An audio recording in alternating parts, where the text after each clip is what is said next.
আমাদের বিশেষ চমক থাকে, যেমন উত্তরবঙ্গবাসী আমরা প্রত্যেক বছর একটা নতুন একটা চমক দিই। তো এবারও একটা প্যান্ডেলে আমাদের চমক আছে যে আমাদের পাথরের প্যান্ডেল। তো উত্তরবঙ্গে মনে হয় না পাথর দিয়ে কোনো প্যান্ডেল হয়েছে, জানা নেই। তো আমরা আশা রাখছি এবার আমরা প্রথম উত্তরবঙ্গে মনে হয় এই পাথর দিয়ে, বোল্ডার পাথর দিয়ে প্যান্ডেল তৈরি করছি। দুর্গাপুজো মানে প্রচুর হই হুল্লোড়, প্রচুর খাওয়া দাওয়া এবং জমি আড্ডা দেওয়া। এবং দুর্গাপুজোয় জমি আড্ডা দেওয়ার সর্বশ্রেষ্ঠ স্থান হিসেবে শিলিগুড়িবাসীরা কিন্তু বেছে নেয় শিলিগুড়ি দাদাভাই স্পোর্টিং ক্লাবের মাঠ প্রাঙ্গণকে। এবারে দাদাভাই স্পোর্টিং ক্লাবের কততম বর্ষ, কি বিশেষ থিম রয়েছে তাদের, সেই তথ্য নিয়ে কিন্তু আজ আমরা আপনাদের সঙ্গে যুক্ত হয়েছি। নমস্কার, আরসিটিভি সংবাদে আপনাদের স্বাগত। সঙ্গে রয়েছে আমি সুস্মি। উপস্থিত রয়েছি শহর শিলিগুড়ির দেশবন্ধু পাড়ার দাদাভাই স্পোর্টিং ক্লাবে, যেখানে এবারে তাদের পুজো প্রস্তুতি ইতিমধ্যেই চলছে জোর কদমে। কারণ হাতে গোনা আর মাত্র কয়েকদিন, তারপরেই উমার আগমন, যার জেরে শহর শিলিগুড়ির বিভিন্ন ক্লাব কমিটিগুলি জোর কদমে শুরু করে দিয়েছে তাদের দুর্গা পুজোর প্রস্তুতি। এবং শহর শিলিগুড়িতে বিগ বাজেটের পুজোগুলির মধ্যে অন্যতম শিলিগুড়ি দাদাভাই স্পোর্টিং ক্লাবের দুর্গাপুজো। এবারে তাদের কি বিশেষ চমক থাকছে শহরবাসীর জন্য, চলুন আপনাদের সামনে তুলে ধরবো বিস্তারিত।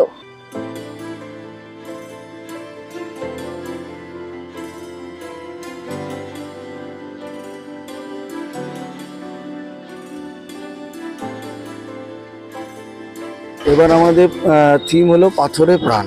আচ্ছা, কি ভাবনা চিন্তার উপরে এই থিম রাখা হয়েছে?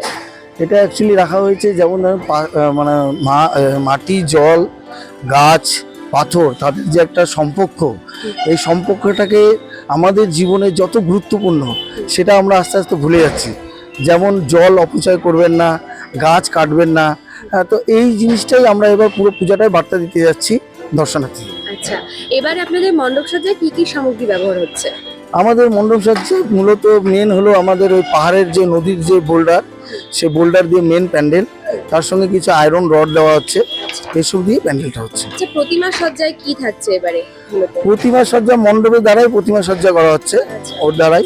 প্রতিমা আমাদের কুমারটুলিরই, ঠিক আছে, নীলু পাল বলে আছেন, সেই বানাচ্ছে আমাদের প্রতিমা। আচ্ছা, তো এবারে এখনো পর্যন্ত কত কাজ আপনাদের হলো এবং কত বাকি রয়েছে? মোটামুটি 75%-এর উপরে কাজ হয়ে গেছে। তো আমরা আশা রাখছি চতুর্থ দিন আমরা ওপেনিং করবো, তার আগেই সম্পূর্ণ হয়ে যাবে।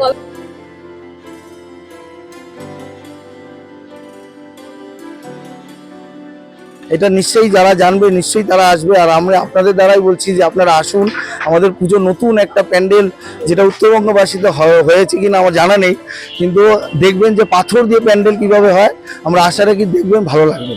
43তম বর্ষে শিলিগুড়ির দাদাভাই স্পোর্টিং ক্লাবের এবারের বিশেষ আকর্ষণ পাথরে প্রাণ। অর্থাৎ এবারে তাদের বিশেষ থিম থাকছে পাথরে প্রাণ, অর্থাৎ পুরোপুরি পাথর দিয়ে তাদের এবারের মণ্ডপ সজ্জা সজ্জিত হচ্ছে। ইতিমধ্যেই তাদের পুজো প্রস্তুতি চলছে জোর কদমে, কারণ হাতে গোনা আর মাত্র কিছুদিন, তারপরেই উমার আগমন। এবং উমার আগমনের প্রস্তুতি একেবারেই জোর কদমে শুরু হয়ে গিয়েছে শিলিগুড়ির দাদাভাই স্পোর্টিং ক্লাবেও। শিলিগুড়ি শহরের বিগ বাজেটের পুজোগুলির মধ্যে অন্যতম শিলিগুড়ির দাদাভাই স্পোর্টিং ক্লাব।